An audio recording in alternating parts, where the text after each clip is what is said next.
Okay. So, hello everybody. My name is Madeline and I'm from the Video Conversations group. And I'm here today with the Relevance group. So, to get started, my first question for you would be, what resources did you use in your project?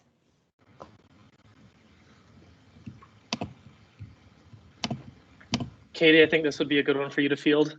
Okay, so the resources we used were like resources we had researched on our own for reading response number 4. And then a bunch also came from Dr. Ford's 460 class because the whole theme of that class is taking an anti-racist approach to teaching in general. And then Dr. Smith also provided some sources as well for reading response number 4 that I looked into and picked the ones that were most relevant to our group and served our purposes. Okay, so then my next question is, how does your group's project relate to today? And I'm assuming then that you're relating it today through racism. So is that sort of what motivated you guys to do this project? Or what other motivations did you have? I would say the thing that is driving this project, and ultimately the goal that we wanted to meet with it, was to find a way to relate Shakespeare to a modern high school classroom. And that was the main purpose. That was our driving question, our driving point at the beginning. From there, we then settled on the play of Othello, and through there, we settled on the social issues of both race and ethnicity, yes, but then also gender in Othello.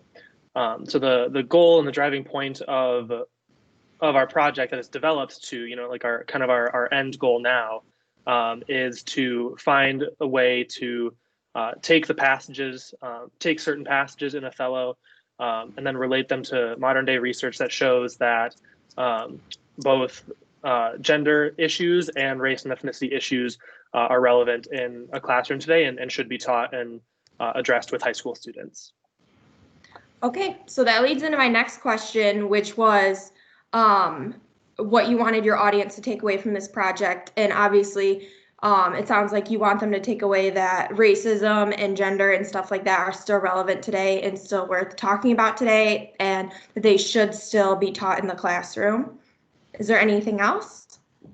If I could add on to that, I think the other further proof is that it's been discussed and that it's discussed in history long before, even as we're like starting to adapt those conversations as they apply to us now, that even back in Shakespeare's time, these were very heavy and relevant subjects, if that makes sense. That's not even so much, oh, it's relevant now, it's that it's always been relevant and it will continue to be relevant. So we need to understand where beliefs and systems and even inequalities began so that we can continue to develop and address them as they fit now, if that's a good addition. So then that has me wondering, is that why you guys chose Othello? Or tell me a little bit more about why you chose Othello. I think I could speak to that a little bit. I think that the biggest thing with this project is demonstrating why it's so necessary to like actively teach about racism. You can't just teach a play and kind of like point it out, this is racist and think that you're doing the job. So I think with Othello, there's so many opportunities to really just like dismantle the logic behind racism in general. So I think Othello is it is a good it just has a lot of opportunities. And I'm sure there's more to be said to that if anyone wants to add. Yeah, building off of what Jonas has said, one of the reasons that we decided to go with Othello, first of all, was because there was just a group consensus at that point that we all wanted to do Othello. But also, yeah, just like Jonas said, it's very richly and thickly packed with, race and ethnicity issues. It centers around this main character, the titular character, Othello. Is a more he is an other in this case. And a lot of the focus of that play is on that othering kind of act, speech act, where people use words to call somebody out and make them an other. So we just felt like it, out of the plays that we had to choose from, the ones that we could look at that we've talked about in this class, It just had a lot to offer and a lot we could work with.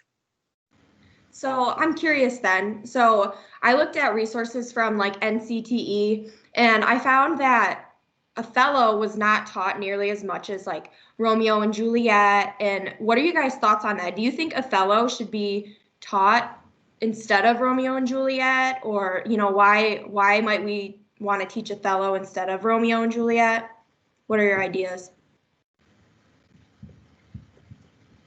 I would say Romeo and Juliet is a really good introduction to Shakespeare itself. Like, I think you get a lot of the actual dynamics of what makes Shakespeare Shakespeare through something like Romeo and Juliet, which is why I think at a younger audience, say high school, that's an effective play to be studying. That's why it is used. I think Othello starts addressing more complex issues that could be applied to Romeo and Juliet, such as class, but there's more of an expansion on race and gender as we're talking about. So I think it could benefit to talk more about Othello, although I don't think it's a replacement for any of his other works. It's just a continuation of the education.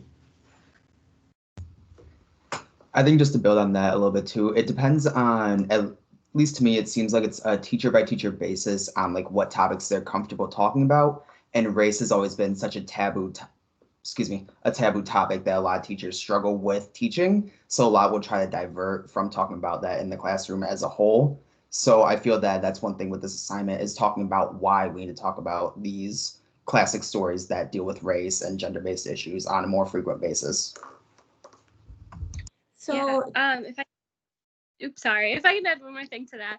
Yeah. I think there's also an awesome opportunity with teaching Othello. Well, I do agree completely with Clara, and the fact that Romeo and Juliet is such a great starter and introduction to Shakespeare for like those early ages. I think that Othello is amazing if you can pair it with another like more like current and modern novel as well, to kind of discuss further these issues of race, ethnicity, and gender through like a modern day book, and show like kind of like that comparison between like the relevance of these issues today and how they were very obviously prevalent in Shakespeare's Othello. So just kind of adding this extra level of relevance.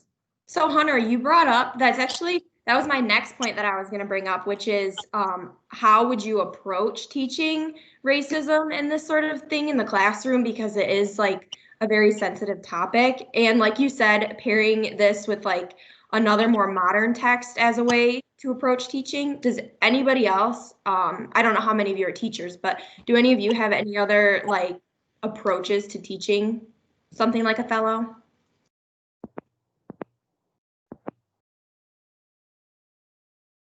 I mean, I think to begin, you first need to start with creating a safe space for your students to know that those things can be talked about, and that you are creating an environment that it is not harmful to be discussing race, and that no one's identities feel harmed.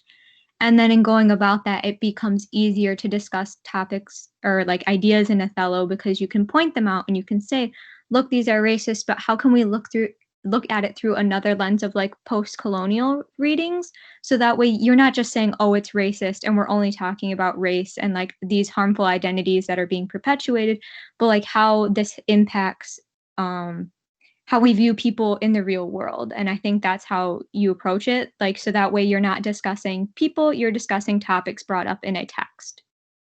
I think additionally to that, another really important part of teaching a text like this is context. You need to contextualize what it is that you're reading, what it is that you're talking about with your students, because there's a distinction that needs to be made there that, hey, this was written by a white man, in this place at this time, and these are ideas that reflect thoughts from that time period, from that race, that gender, that socioeconomic status, that Shakespeare would have had.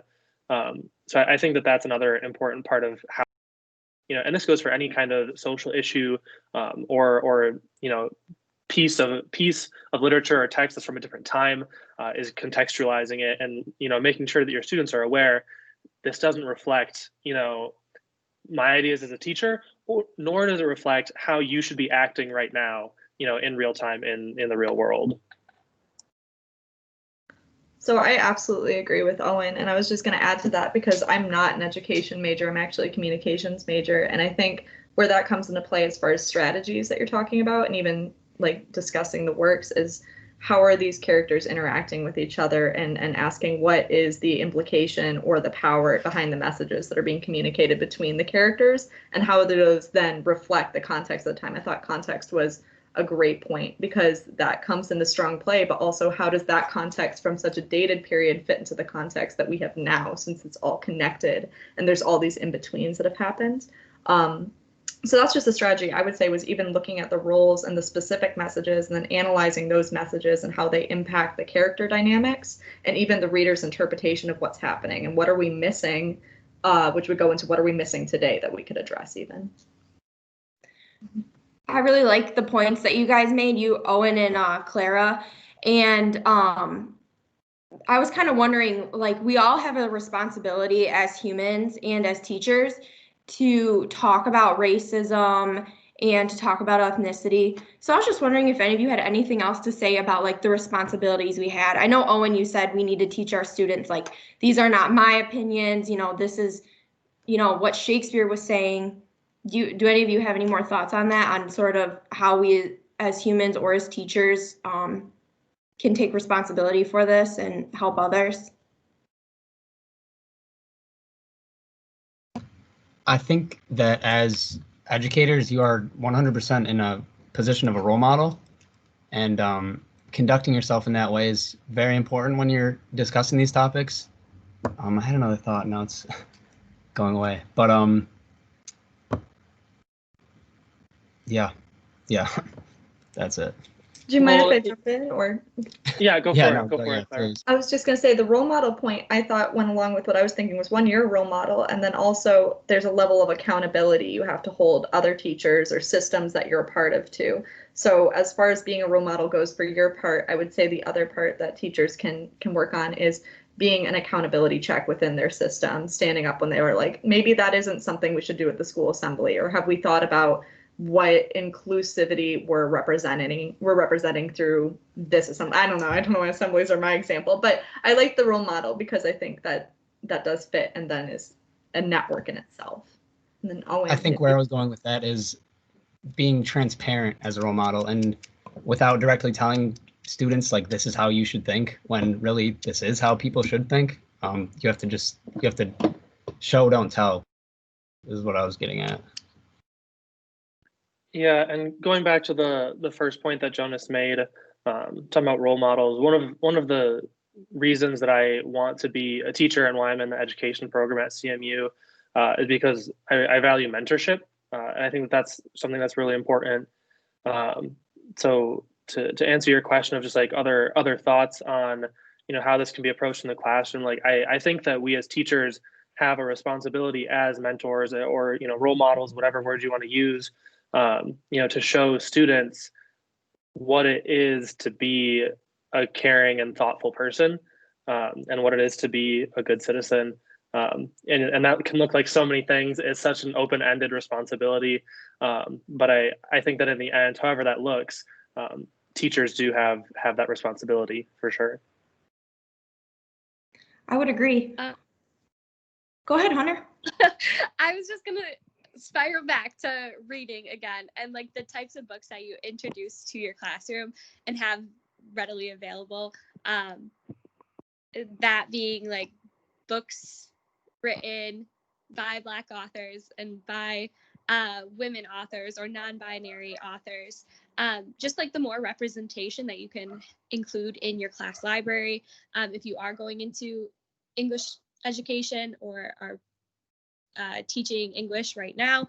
I think that also like facilitating meaningful reflection and writing about what it means to be anti-racist or what it means to be inclusive of all genders and races and ethnicities. I think a lot of that has to do with the type of like literature you're offering in your classroom and kind of like those extra steps that you're going to make your students a little bit more aware or think in ways that are not typical and ways that they're not necessarily getting from like their math or science classes. I think as English educators, we have a very unique role.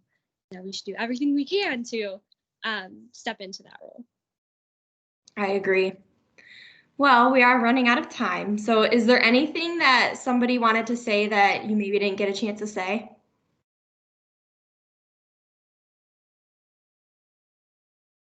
No? Okay. Well, thank you all for joining me today, and have a great rest of your day.